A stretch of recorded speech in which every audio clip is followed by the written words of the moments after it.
അങ്ങനെ രാത്രി നല്ല ലേറ്റായിട്ട് കിടന്നുകൊണ്ട് തന്നെ രാവിലെ നല്ല ലേറ്റായിട്ടാണ് എണീച്ചത്. ഒന്നാമത് വീട്ടിലായിരിക്കുമ്പോൾ എന്തായാലും ലേറ്റായിട്ടാണ് എണീക്കാറുള്ളൂ, 9 മണിയുടെ ഉള്ളിലൊക്കെ എണീക്കാറുള്ളൂ. അങ്ങനെ ഞാൻ എണീറ്റ് പോകുമ്പോൾ അഹിമോൻ എന്നെ പിടിച്ച് വെച്ചിട്ട് ഇവിടെ കിടക്കാൻ പറഞ്ഞിട്ട് കുറച്ച് നേരം അങ്ങനെ കിടത്തു. അത് ആളുടെ ഒരു ശീലമാണ്.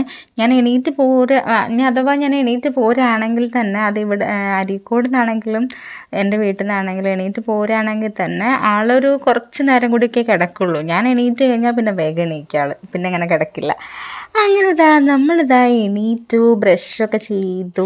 ഞാനിന്ന് സത്യം പറഞ്ഞു കഴിഞ്ഞാൽ രാവിലെ അമ്മയുടെ കൂടെ അമ്പലത്തിൽ പോകണമെന്ന് വിചാരിച്ചിട്ടുണ്ടായിരുന്നു. പക്ഷെ ഞാൻ എണീറ്റ് ജസ്റ്റ് ഒരു 7 മണിയൊക്കെ ആയപ്പോഴത്തേക്കാണ് ഞാൻ അറിയുന്നത്.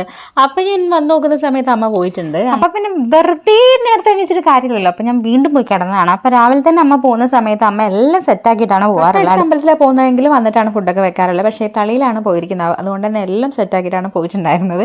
അങ്ങനെ അഹിമ രാവിലെ എണീച്ചത് ഉടനെ തന്നെ കളിയൊക്കെ തുടങ്ങിയിട്ട് ഓരോ സാധനങ്ങൾ എവിടുന്നൊക്കെയോ കുപ്പിയും പാട്ടൊക്കെ മുറുകി കൊണ്ടുവന്ന് കളിക്കാൻ തുടങ്ങും. അച്ഛൻ കിടക്കുന്നുണ്ട്, ഉറങ്ങുകയല്ല, നേരത്തെ എണീറ്റിട്ടുണ്ട്, ജസ്റ്റ് കിടക്കുകയാണ്. അങ്ങനെ നേരം പരപരാ വെളുത്തിട്ടുണ്ട്, 9 മണി കഴിഞ്ഞിട്ടുണ്ട്. അങ്ങനെ ഞങ്ങൾ ഫുഡൊക്കെ കഴിക്കാൻ പോവാണ്, രാവിലത്തെ ബ്രേക്ക്ഫാസ്റ്റ്. അപ്പോൾ ഞാൻ ചായയൊക്കെ ഉണ്ടാക്കി, പുട്ടും ചിക്കൻ കറിയായിരുന്നു. അങ്ങനെ ഞങ്ങൾ ഓൾമോസ്റ്റ് കഴിച്ചൊക്കെ കഴിഞ്ഞ് കുറച്ച് കഴിയുമ്പോഴത്തേക്ക് തന്നെ അമ്മ വന്നിട്ടുണ്ടായിരുന്നു. പിന്നെ അമ്മ വന്ന് ചായയൊക്കെ കുടിച്ചു. അമ്മ വരുമ്പോഴത്തേക്ക് വന്നപ്പോൾ തന്നെ അമ്മ ഡ്രസ്സ് മാറുമ്പോഴത്തേക്ക് ഞാൻ ചായയൊക്കെ ഉണ്ടാക്കി. അപ്പോൾ ചായയൊക്കെ കുടിച്ചു. അങ്ങനെ നമ്മൾ ചായ കുടിയൊക്കെ കഴിഞ്ഞു. ഇനി നെക്സ്റ്റ് ചോറിൻ്റെ പരിപാടികളിലേക്കാണ്. അതിൻ്റെ ഇടയ്ക്ക് അമ്മ കൊണ്ടുവന്ന പ്രസാദമൊക്കെ ഉണ്ടായിരുന്നു. എനിക്ക് ഈ പ്രസാദം ഭയങ്കര ഇഷ്ടമാണ് കേട്ടോ, ഈ ഗണപതി ഹോമത്തിൻ്റെ. അപ്പോൾ അത് കുറച്ച് കഴിച്ചു. പിന്നെ അല്ലാതെ ശർക്കര പായസം ഉണ്ടായിരുന്നു, അത് ഷൈജേട്ടൻ കഴിച്ചു.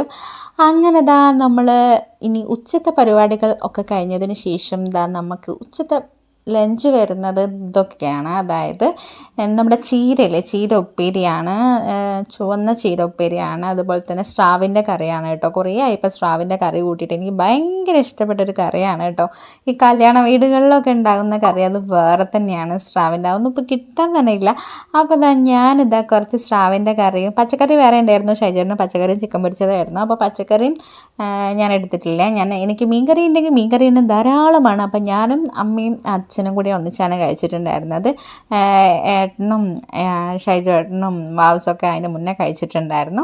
അങ്ങനെ നമ്മൾ കത്തിയടിച്ച് അങ്ങനെ കഴിക്കുകയായിരുന്നു. അഹിമോൻ അവിടെ കാർട്ടൂൺ വെച്ചിട്ടുണ്ട്. അപ്പം അഹിമോൻ എന്നോട് ചോദിക്കുകയാണ് കേട്ടോ, ഇന്ന് അമ്മച്ചിൻ്റെ അമ്മമ്മേൻ്റെയും കൂടിയാണ് അമ്മ തിന്നുന്നത്, എന്ത് നിൻ്റെ കൂടെ തിന്നാഞ്ഞെന്നൊക്കെ ചോദിക്കുകയാണ്. അല്ലെങ്കിൽ ഞങ്ങൾ ഒന്നിച്ചാണ് ഇരിക്കാറുള്ളത്. ഞാനും അമ്മ ചോറിന് ഒന്നിച്ചിരുന്ന് കഴിഞ്ഞാൽ ഞങ്ങൾ ലോകകഥകളൊക്കെ പറഞ്ഞിട്ട് 1.5 മണിക്കൂറാവും ചോറ് തീറ്റ കഴിയാൻ വേണ്ടിയിട്ട്. അപ്പോൾ അത്രയേ ഉള്ളൂ. Okay, by.